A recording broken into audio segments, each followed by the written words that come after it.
결혼을 약속했기에 함께 동거를 하고 있었습니다. 그리고 여자친구는 일자리가 너무 부족해서 그런지 취직이 안 된다고 많이 힘들어하고 있었죠. 사실 힘들어했던 것도 처음 몇 개월 정도만 힘들어했다라고 하는 게 맞는 말이겠네요. 왜냐하면 지금 여자친구가 일을 안 한 지도 어느새 3년이란 시간이 지났는데 처음 몇 개월간 일자리를 구한 것과 다르게 지금은 일자리도 구하지 않고 익숙하다는 듯 매일같이 빈둥대면서 지내고 있었기 때문입니다. 그럼에도 불구하고 저는 그런 여자친구를 위로해주고 평생을 약속하면서 3년 동안 배불리 먹여주고 재워줬네요. 심지어 저는 여자친구가 마치 아내라도 된 것처럼 회사 끝나고 오면 밥도 차려놔주고 외로움이 많은 저에게는 여자친구가 함께 지낸다는 게 마음에 많은 안정감을 줬었기에 이대로라도 좋아서 내년쯤에 결혼을 생각하고 열심히 저축을 하고 있었습니다. 그런데 그렇게 믿었던 여자친구가 저를 배신하고 다른 남자가 생겼더군요. 제가 회사를 나가는 시간을 제외하고는 평일 주말할 것도 없이 항상 붙어 있었고 사소한 다툼들도 없고 행복한 시간들을 보내면서 지냈기에 이런 상황이 생길 거라고는 절대로 생각조차 못했습니다. 사실 이 글을 쓰는 지금도 이게 꿈인지 현실인지 구분이 안 될 정도로 충격이 크네요. 다른 사람들은 자신의 여자친구나 남자친구가 어떻게 바람을 피우는 걸 알게 되는지는 모르겠는데 저는 제 두 눈으로 직접 목격하게 되었기에 그 충격이 훨씬 더 큰 것 같기도 합니다. 사건이 일어났던 발단은 제가 출장을 갔다가 일찍 돌아오면서 벌어지게 되었습니다. 출장을 떠나던 그날까지도 그날이 있었던 그날까지도 평소와 다름없이 행복한 연락을 주고받았었는데 말이죠. 아무튼 원래는 3일간 계획된 출장이었는데 회사 간의 문제로 인해서 갑작스럽게 출장 일정이 하루 일찍 끝나버리게 되었습니다. 그때 왜 그랬는지 모르겠지만 여자친구와 만나면서 처음으로 여자친구에게 서프라이즈 이벤트를 해주고 싶더라고요. 지나고 생각해보면 이것조차 아무래도 하늘의 계시인 건가 싶은 생각이 드네요. 저는 태생부터 무뚝뚝한 남자였기 때문에 이런 서프라이즈 이벤트라고는 생각조차 해본 적이 없었는데 저도 모르게 갑자기 그런 걸 해야겠다고 생각한 걸 돌이켜 생각해보면 소름이 돋더라고요. 아무튼 계획보다 하루빨리 출장이 끝나게 되었고 회사에서 예약해준 비행기를 타고 집으로 돌아가는 길에 면세점에서 구매한 비싼 와인과 여자친구가 좋아하던 단골 레스토랑에 들려서 폭립까지 포장해서 집으로 도착했습니다. 그때까지만 해도 여자친구가 나를 보면 깜짝 놀라서 좋아하겠지? 라는 생각으로 현관 비밀번호를 눌렀습니다. 그런데 저녁이 다 되었는데도 불이 깜깜해서 집에 없나라는 생각을 하는 동시에 현관에 놓인 남자 신발이 보이더라고요. 정말 그 찰나의 순간에 순식간에 심장은 터질 듯이 두근대는 게 신기하더군요. 남자 운동화를 보자마자 제 것은 절대 아니었습니다. 저는 남자들 치고는 발이 작은 260mm 신발을 신는데 현관에 놓인 신발은 대충 봐도 280mm는 넘어 보였죠. 저는 떨리는 목소리로 현관에 서서 소리를 쳤습니다. 그러자 방에서 뭔가 인기척이 들리는데 온갖 생각이 들기 시작하는데 차마 쉽사리 방문을 열지 못하겠더라고요. 너무 충격적인 것도 문제지만 그 문을 여는 순간 도저히 제 감정을 제어할 자신이 없겠더군요. 그런데 그때 갑자기 방 안에서 달칵하면서 문을 잠그는 소리가 들렸습니다. 너무 열이 받아서 조용한 목소리로 방문을 열라고 하는데 여자친구는 지금 자다 일어나서 몰골이 엉망이라며 말을 돌리더군요. 자기 출장이 내일까지로 알고 있었는데 갑자기 어떻게 오늘 온 거야? 라고 하는데 너무 열이 받았습니다. 뻔히 눈에 보이는 거짓말을 하고 있는 게 진심으로 역겨워서 구역질이 나오는 기분이 들었죠. 저는 헛소리 짓거리지 말고 문이나 열라고 소리쳤고 현관에 있는 저 남자 신발 뭐냐고 말하니까 아무런 대답이 없더군요. 그 순간 어떻게 할지 엄청나게 고민을 했습니다. 문을 부수고 들어가서 다 엎어버릴까 고민도 했었죠. 하지만 그렇게 있다가는 억울하게도 제 인생만 나락으로 떨어질 걸 너무나도 잘 알았죠. 그냥 어차피 바람 나버린 여자와는 미래를 생각할 수가 없었기에 문 앞에 서서 말했습니다. 나는 더러운 꼴 더 보기도 싫고 그냥 이쯤에서 깔끔하게 끝내자. 차라리 정말 천만 다행인 것 같다. 내가 너 같은 여자랑 결혼했으면 어떻게 할 뻔했냐고. 정말 상상만 해도 온몸에 소름이 다 끼치는 것 같은데 결혼하기 전에 이렇게 너의 실체를 알게 돼서 다행이다. 진짜 이건 조상님이 도왔네라고 말하면서 욕을 했고 오늘 모든 짐 싸서 당장 나가라고 말했죠. 그리고 나서 제가 가져갔던 음식과 와인들을 도로 챙겨서는 곧장 집 밖으로 나갔습니다. 너무 화가 나고 억울하고 눈물도 났지만 어쩔 도리가 없었던 것 같네요. 결국 저는 회사 근처에 있는 숙박업소로 가서 혼자 정신이 나간 사람처럼 술을 퍼부어 마셨고 구석에서 우두커니 포장되어 있는 폭립을 보자마자 욕이 나오더군요. 일부러 여자친구가 좋아하던 단골 레스토랑에 연락해서 혹시나 식을까 봐서 제 도착 시간을 말해주고 부탁해가면서 포장했던 건데 여자친구가 제 서프라이즈 이벤트에 행복해하면서 같이 맛있게 저녁 식사를 할 거라고 상상했던 제가 너무 한심했습니다. 정말 그날 저녁은 제정신이 아니었던 것 같네요. 울고 울다가 갑자기 또 화를 내고 말이죠. 그러다가 결국 저도 모르게 잠이 들었는지 눈을 떠보니 소파에서 잠이 들어 있더군요. 눈을 뜨는 순간부터 제가 놓여져 있던 현실에 또다시 머리가 아프기 시작했고 너무 괴로워서 환장할 노릇이었습니다. 정말 마음 같아서는 모든 사람들의 연락을 다 무시하고 아무도 모르는 곳으로 도망가고 싶은 심정이었죠. 하지만 현실적인 문제들이 다 얽혀 있다 보니까 그런 용기를 내는 것도 어렵더군요. 어쩔 수 없이 회사에 연락해서 못 나간다고 했었기에 옆에 놓여져 있었던 휴대폰을 집어들었습니다. 전날 제가 집 밖으로 나오자마자 계속 말도 안 되는 핑계를 말하는 연락이 오길래 짜증나서 휴대폰 전원을 꺼놓았다가 켜보니 밤새도록 난리가 났었더라고요. 순간적으로 제가 무슨 연예인이라도 된 건 줄 알았습니다. 부재중 알람이 자그마치 48개나 와 있었는데 41개는 여자친구에게서 왔던 거고 나머지 7개는 여자친구의 부모님이더라고요. 올해 설날에 여자친구네 본가로 찾아뵈서기 때문에 머리가 어질어질하더군요. 결혼을 계획하기 위해서 찾아가서는 솔직하게 다 말씀드리면서 동거를 하고 있다는 사실도 말씀드리고 명절 선물도 챙겨드리고 즐겁게 장인어른 장모님 사위 이렇게 호칭을 섞어가던 분들인데 말이죠. 순간적으로 여자친구의 전화는 무시한다고 치더라도 아무 잘못도 없으신 어른들에게 이건 아닌 것 같기도 하고 온갖 생각이 다 들면서 너무 심란하더라고요. 그러던 중 휴대폰을 더 들여다보니 카톡 메시지도 엄청나게 와 있었습니다. 대략 400개가 넘는 메시지였는데 여자친구한테서 온 게 300개가 넘게 있었고 여자친구의 친구들에게서 온 메시지가 한 100개는 되었던 것 같습니다. 정말 너무 황당하고 어이가 없더라고요. 바람을 피우고 뭐가 그리 당당한 건지 기가 막혔습니다. 그렇게 술을 마셔대고 있는데 여자친구의 아버지에게서 전화가 또다시 울리더군요. 술이 조금 취해서 정신이 나갔는지 무슨 생각으로 그랬는지 결국 전화를 받아버렸습니다.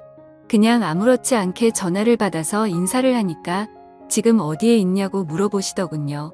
그래서 밖에서 있다고 하니까 추운 날씨에 밖에서 자면 안 된다면서 앞으로 크게 될 사람이 몸이라도 상할까봐 걱정된다고 말하더니 어제 있었던 일에 대해서 딸에게 간략히 들어봤는데 일단 자기네 집으로 와서 이야기 좀 하자고 말을 하더라고요.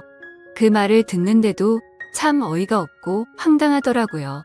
그래서 그냥 짜증이 또다시 밀려오기 시작했고 지금은 술을 마셔서 못 간다고 말했더니 그러면 본인이 직접 저를 찾아올 테니 밖에서 둘이서만 조용히 만나서 이야기를 하자고 하시더군요. 괜히 저한테 이러실 필요 없고 따님이랑 잘 이야기하고 마무리할 테니 무리하지 말라고 말씀을 드렸습니다. 그랬더니 제 말을 듣지도 않는지 지금 당장 고속버스 타고 출발할 테니 터미널에 도착해서 연락을 주신다고 하더라고요. 안 그래도 여자친구 때문에 제정신이 아닌데 이게 지금 뭐하는 짓인가 싶었습니다. 그래서 전혀 말이 통하지 않을 것 같길래 안 오시는 걸로 알겠습니다. 라고 말씀을 드리고는 전화를 끊었죠. 그러자 여자친구 아버지가 여자친구에게 제가 일어났다고 연락을 했는지 곧바로 여자친구에게서 전화가 오더라고요. 전화를 계속 무시했더니 전화와 카톡을 번갈아서 계속해서 보내더군요.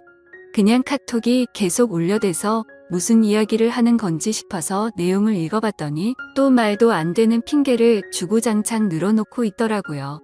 어제 있었던 남자애는 지가 대학교 다닐 때 동아리 행사에 가서 우연히 만난 애라고 하더군요. 자신보다 2살이 더 어려서 그냥 친남 동생 같이 귀엽게 생각해서 만나던 동생이랍니다. 그런데 엊그제 그 남자의 집안이 사기를 당해서 너무 힘들었는데 그 여파로 시험까지 망쳐버려서 너무 힘들어했다네요.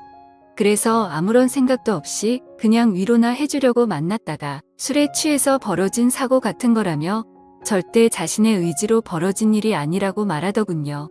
그따위 말도 안 되는 핑계를 보고 있으니 너무 어이가 없고 화가 나서 더 이상 할 말이 없었습니다. 제가 카톡을 읽은 걸 실시간으로 보고 있는 건지 그냥 다 거짓말로 들리겠지만 제발 한 번만 믿어달랍니다. 그리고 지가 잘못했다면서 그냥 무조건 다 본인이 잘못한 거 안다고 하면서 용서를 해달라고 하는데 그냥 너무 화가 나니까 오히려 별 다른 생각도 들지 않고 술만 땡기더라고요. 제가 카톡 읽는 건 보이니까 읽었으면 제발 대답 좀 해달라면서 자꾸만 카톡을 보내더군요.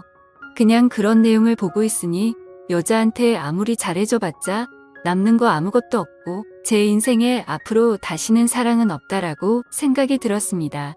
그렇게 아껴주고 평생을 함께하려고 했던 여자였는데도 순식간에 온갖 정이 다 떨어졌고 다시는 얼굴조차도 마주하기가 싫더라고요. 그래서 그냥 제 마음속으로 혼자서 스스로를 위안했던 것 같네요. 소설같이 가슴 저리게 예쁜 사랑은 없는 거구나라는 생각이 들었고 결혼과 사랑이라는 건 다들 혼자 살기 적적하고 남들이 다 하니까 어쩌다 보니 결혼하는 거란 생각이 들었고 그렇게 결혼한 사람들이 결혼을 추천하고 다니는 건데 굳이 뭐하러 하는 건가 싶었습니다. 하지만 그런 생각과 동시에 참 서글퍼지기도 했습니다. 회사에서 짜증나는 일이 있더라도 집에 있는 여자친구랑 같이 욕하면서 마음을 위안 삼던 그런 추억이 떠오르더라고요. 3년이라는 시간 동안 행복할 때나 슬플 때나 괴로울 때나 항상 제 곁에서 있었던 여자친구였는데 갑자기 서글픈 마음에 소리를 내면서 펑펑 울기도 했습니다. 술에 취해서 정신이 나갔던 건지 너무 충격이 커서 그랬는지 모르겠지만 비몽사몽으로 아무 생각 없이 집으로 향했습니다. 그냥 매번 술을 왕창 마시고 숙취로 힘들어서 골골 될 때면 여자친구가 해장하라고 끓여주던 맛있었던 그 라면이 생각나더라고요. 집에 도착해서 비밀번호 입력하고 문을 여니까 여자친구와 여자친구의 아버지가 거실에서 앉아있더라고요. 그 모습을 보니까 가출했던 제 정신이 돌아왔던 것 같습니다. 여자친구는 아무 일도 없었다는 듯이 말을 하기 시작했습니다. 오빠 대체 밤새도록 어디 갔다가 이제 와? 밥은 먹었어? 술 많이 마신 것 같은데 오빠 좋아하는 해장라면 끓여준다면서 부엌으로 향하더군요. 여자친구 아버지는 가만히 지켜보더니 저에게 잠깐 앉아서 이야기 좀 하자고 하는데 별다른 생각이 없었습니다. 그냥 정확히 그때 드는 생각은 이 사람은 도대체 뭔데 여기에 와 있는 건지라는 생각이 들더라고요. 그냥 대답도 하지 않은 채 주변을 천천히 둘러보는데 사방에 온통 여자친구의 물건들만 보이더군요. 제가 피땀 흘려서 구입한 제 집인데 말이죠.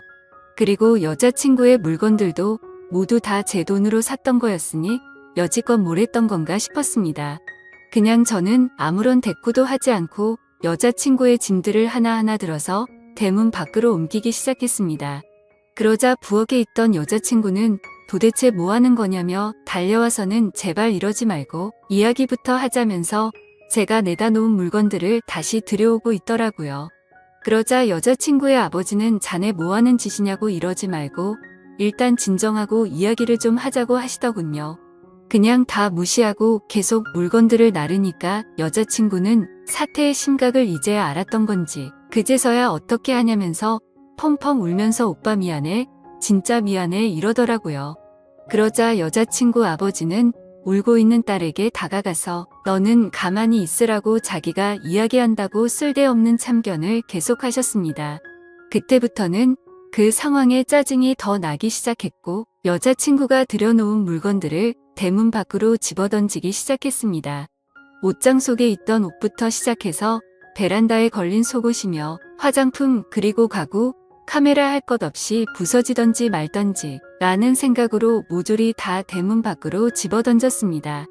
그러다 가끔 벽에 물건 부딪히는 소리가 나서 옆집 사람이 밖으로 나오면 여자친구는 죄송하다고 사과를 하고 있더군요. 그러더니 지금 남자친구가 술을 마셔서 그런 거니 걱정 말라고 하면서 다시 주섬주섬 죽고 있는데 저는 거기다가 계속해서 물건들을 집어던졌습니다. 그때 제 눈에 들어왔던 침대. 여자친구와 같이 누워서 TV도 보고 베란다 밖으로 보이는 밤하늘을 보면서 나누었던 대화들도 생각나고 참 이것저것 사연이 가득히 담겨있던 침대인데 이제는 그냥 어제 봤던 충격적인 일이 생각나서 도저히 꼴도 보기 싫더라고요. 곧바로 저는 침대 매트리스를 들어서 대문 밖으로 밀어버렸습니다. 그냥 현관의 여자친구 물건들도 다 같이 밀려나가게 매트리스로 쫙 밀어버렸습니다. 옆에서 여자친구 아버지는 계속 앉으라면서 제 팔을 잡고 있었는데 그냥 무시하고 힘으로 뜯어내고 계속 날랐습니다. 여자친구는 복도에 앉아서 울고 있는데 그 머리 위로 어제 네가 썼던 이불이라고 하면서 덮어주면서 이 역겨운 물건들 다 네가 가져가라고 했습니다. 그냥 집에 있는 여자친구와 관련된 물건조차도 전부 다 밖으로 내다버렸습니다. 화장실에 있던 여자친구와 같이 쓰던 치약조차도 말이죠. 여자친구와 같이 만든 컵이며 같이 결혼해서도 쓰자며 알콩달콩 골랐던 비싼 접시까지 다 밖으로 옮겨버렸습니다. 그렇게 모든 물건을 다 옮기고 방으로 가서 편한 옷으로 갈아입고 나왔더니 여자친구는 무릎을 꿇고 앉아 있었고 여자친구의 아버지는 이제 좀 진정하게 앉아서 우리 이야기를 좀 하자고 하더군요.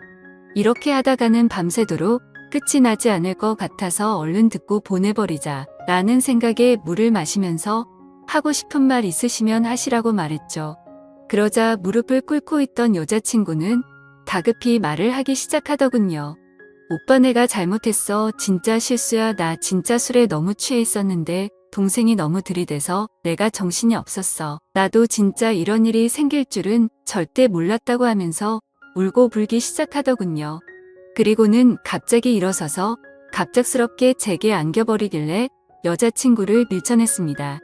그러자 여자친구의 아버지는 이게 지금 뭐하는 짓이냐고 남자가 여자한테 할 짓이냐고 소리를 지르더군요. 갑자기 안긴 사람이 누군데 저한테 짜증을 내는 건지 진짜 황당하더군요. 그냥 이제 두 사람 이야기 듣기 싫고 저도 친한 여동생 집에 불러야 하니까 나가달라고 했습니다. 그러자 여자친구의 아버지가 그게 할 소리냐면서 소리를 질렀고 여자친구는 아빠 그러지 마. 내 잘못이야 이러고 있더군요. 그 모습을 보는데 진짜 무슨 TV를 보는 기분까지 들었습니다. 기승전결도 없는 막장 드라마에서나 나올 법한 말도 안 되고 이해가 안 되는 그런 내용 말이죠. 그러더니 양반 자세로 앉아있던 여자친구 아버지가 갑자기 상전이 된 것 마냥 제 앞에 와서 무릎을 꿇더라고요. 내 딸이 철이 없어서 그런 거니까 이해해달라고 한 번만 용서하고 잘 보듬어주면 이런 아내를 구하기가 어디 쉽겠냐고 말하더군요. 아내면 법적으로 부부 사이가 되어야 아내 아닌가요? 저는 그 생각이 들었기 때문에 말했습니다. 아내라는 호칭은 부부가 되어야 쓰는 거 아닌가요? 그렇게 말하고 여자친구를 쳐다보면서 말했습니다. 근데 너랑 나랑 결혼한 사이였어? 그냥 서로 편하게 지내려고 같이 사는 사이 아니었냐고 말했죠. 그러자 여자친구는 말했습니다. 오빠 진짜 무섭게 왜 그러는 거야. 내가 정말 잘못했어. 다시는 이런 일 없을 테고 내가 더 잘할게. 나 못 믿겠으면 휴대폰 비밀번호고 뭐고 전부 다 알려주고 전화번호부에 있는 남자 번호는 전부 다 지울게 등등 어쩌고 저쩌고 하는데 시끄럽게 들리기만 할 뿐이었죠. 그러더니 여자친구 아버지는 이 정도 화냈으면 된 것 같으니 저에게 그만하라 하더군요. 딸애가 이렇게까지 반성하고 있고 사람이 누구나 살다 보면 실수하는 게 하나쯤은 있는 거랍니다. 제가 많이 슬프겠지만 자기 딸이 이런 실수를 해서 자신도 슬프다고 말하더군요. 친아들처럼 생각하고 좋은 사람이라 생각했는데 이렇게 좋은 관계 끊지 말자고 하는데 정말 대단하다 싶었고 도저히 할 말이 없었습니다. 그때 갑자기 그 남자놈이 생각이 났습니다. 그래서 여자친구한테 휴대폰을 달라고 하니까 덥석 주더라고요. 비밀번호 묻지도 않았는데 알려주었고 이름은 물어볼 필요도 없더군요. 카톡 창을 보니까 즐겨찾기에 되어 있더라고요. 전화번호를 눌러서 전화를 걸었고 휴대폰을 귀에 가져다 대니까 오빠 뭐하냐고 누구한테 전화 거냐면서 일어나려고 하더라고요. 그 모습에 너무 화가 나서 소리를 질렀더니 곧장 다시 자리에 앉더군요. 그리고 나서 그 남자놈이 전화를 받았고 받자마자 하는 소리가 가관이더군요. 누나 어떻게 됐어? 걔가 뭐래? 별것도 아닌 게 겁주고 있으면 내가 당장 갈까? 이러더라고요. 저는 그 말에 너무 화가 나서 빨리 와서 짐 들고 꺼지라고 말했고 이제 전부 다 네 짐이야 하고는 끊어버렸습니다. 그러자 여자친구는 오빠 왜 그러냐면서 그 동생 정신이 나간 애라서 건들면 위험하답니다. 이게 앞뒤가 맞겠습니까? 카톡은 즐겨찾기 되어 있고 그놈이랑 바람까지 필 때는 언제고 정신 나간 사람이라니 어이가 없더군요. 그러자 이놈한테서 다시 전화가 오길래 받았습니다. 그러자 제가 누나 술 너무 많이 먹여서 그렇게 된 건데 정말 오해를 시켜드렸다면 죄송하다면서 다시는 누나한테 접근도 안 하고 보더라도 아는 체도 안 한답니다. 그런데 딱 봐도 이쯤 되면 제가 아무리 호구라도 느껴졌습니다. 이게 여자친구가 시킨 거라는 게 뻔히 보이는데 이러고 있는 게 너무 한심하더라고요. 그래서 저는 아무렇지 않은 척 말했습니다. 아니야 형이 고맙다. 너 아니었으면 이런 여자랑 결혼할 뻔했네. 네가 남자 인생 하나 살린 건데 뭐가 죄송해. 그런데 다시는 형 눈앞에 띄지는 마라. 그리고 서울권에 취직할 생각도 버리고 이 근방에서 놀지도 말고 그냥 다시는 형 인생에 나타나지만 않으면 된다. 그러자 전화기 너머로 소리를 지르고 욕을 하는 게 방이 조용하니까 선명하게 다 들리더군요. 야 어디서 더러운 입으로 욕하냐. 피해자인 나도 욕 안 하고 좋게 좋게 이야기하는데 말야. 빨리 와서 네 누나 짐 가져가라고 말하고는 끊어버렸습니다. 여자친구는 또다시 그 동생 진짜 감당 안 되는 애라고 말하면서 이러지 말자고 하더군요. 자기가 앞으로 더 잘한다고 똑같은 소리를 하면서 본인이 문제가 있는 것 같으면 병원 가서 검사도 받아온다고 하고 제가 하자고 하는 거 다 하고 평생 내조하면서 행복하게 해줄 거라고 하더라고요. 이게 진심인지 뭔지 한숨밖에 안 나오더군요. 도저히 이야기가 끝날 것 같지가 않아서 여자친구 아버지한테 무슨 이야기인지 다 들으신 거냐고 물어봤습니다. 딸이 대학교 동아리에서 만난 후배랑 친해지다 보니 그 후배가 자기 딸한테 나쁜 마음 가져서 술을 먹여서 그렇게 된 거라고 자기가 지금 당장 그놈 찾아가서 몽둥이질해도 속이 시원치 않을 판이라더군요.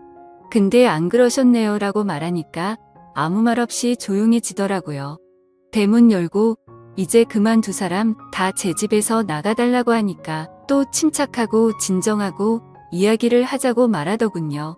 지금 맨정신이고 최고로 이성적인 생각이라고 그러니까 제발 나가라고 하니까 여자친구는 손을 싹싹 빌면서 이러지 말라고 하고 지금 당장 안 나가면 경찰 부를 거고 변호사까지 불러서 크게 한번 해보자고 말했습니다. 여자친구 아버지는 무슨 남녀간의 일에 변호사라니 그런 말 하지 말라며 잘 이야기해서 풀자고 말하더라고요. 그때부터는 제 인내심도 바닥이 나고 짜증이 나서 말했습니다. 지금 당장 안 나가시면 제가 무슨 행동을 할지 모른다고 정색하니까 그제서야 내일 다시 이야기하자면서 내일 다시 찾아온다고 하더군요. 그렇게 여자친구를 일으켜 세우려는데 여자친구는 절대 자기는 못 간다고 울면서 혼자지 스스로를 때리고 있더군요. 자신이 못된 짓 한 거 너무 후회한다면서 오빠 제발 한 번만 용서해달라면서 말도 안 되는 소리를 하면서 울고 있는데 그냥 무시하고 소파에 앉아서 TV를 켜버렸습니다. 결국에는 그렇게 버티다가 여자친구 아버지가 여자친구를 힘으로 일으켜 세워서 데리고 나가더군요. 저는 나가자마자 현관 비밀번호는 바로 바꿔버렸고 소파에 앉아서 한숨 쉬고 집을 둘러보니 참 많이 적적하더라고요. 제 집인데 제 물건이 이렇게나 없었구나 싶었고 여자친구의 물건을 다 빼고 나니까 집이 이렇게 컸었나 싶더군요. 둘이서 이야기할 때는 집이 작다고 더 큰 집 가자면서 더 좋은 집 가기 위해서 앞으로 더 노력하자고 하던 이야기가 생각나서 너무 허탈했죠. 그냥 이렇게 넓고 좋은 집인 줄 전혀 모르고 살았나 생각이 들었습니다. 방 3개인데 그것도 다 여친 물건이었고 그 짐들 다 빼버리니까 한 방에 물건 몰아넣어도 될 것 같고 화장실에는 칫솔, 면도기, 샴푸, 비누가 전부였고 냉장고를 열어보니 집에서 가져온 김치랑 물과 맥주 그리고 소주뿐이더군요. 3년간의 모든 시간이 한순간에 사라진 것만 같았고 시간이 붕 떠버린 것 같았습니다. 마치 다른 세상 속에서 3년을 살다 온 것 같고 슬프기도 했죠. 그런데 여자친구랑 헤어져서 슬픈 게 아니고 다시 혼자가 되었다는 게 슬펐습니다. 혼자서 알콩달콩 결혼 생활을 생각하고 아기 낳아서 셋이서 행복하게 사는 미래를 꿈꿨던 제가 호구 같아서 눈물이 났네요. 여자친구가 기분 좋아서 활짝 웃으면 그게 좋아서 볼을 뽀뽀하고 하루 종일 행복했는데 그냥 여지껏 뭘 했던 거가 싶고 진짜 제 자신이 너무 한심한 것 같습니다. 한참을 그렇게 생각하면서 술이나 더 마시고 있는데 대문 밖에서 부스럭 소리가 들리더군요. 현관 인터폰으로 보니까 그 남자놈이랑 같이 둘이서 물건 주섬주섬 주워서 가더군요. 그놈은 그 상황에서도 한심스럽다고 느껴지는 게 물건 주우면서 내가 지켜줄 테니 걱정 말라고 말하더군요. 그러더니 여자친구는 조용히 하라고 쉿쉿거리는 거 화면으로 다 보고 있자니 참 황당하고 화조차도 안 나더군요. 너무 많이 믿었고 사랑했던 여자친구의 실체를 알게 되니까 앞으로 제 인생에 새로운 여자가 생겨도 믿을 수가 있을지가 의문이네요. 지금까지 제 사연 읽어주셔서 감사드립니다.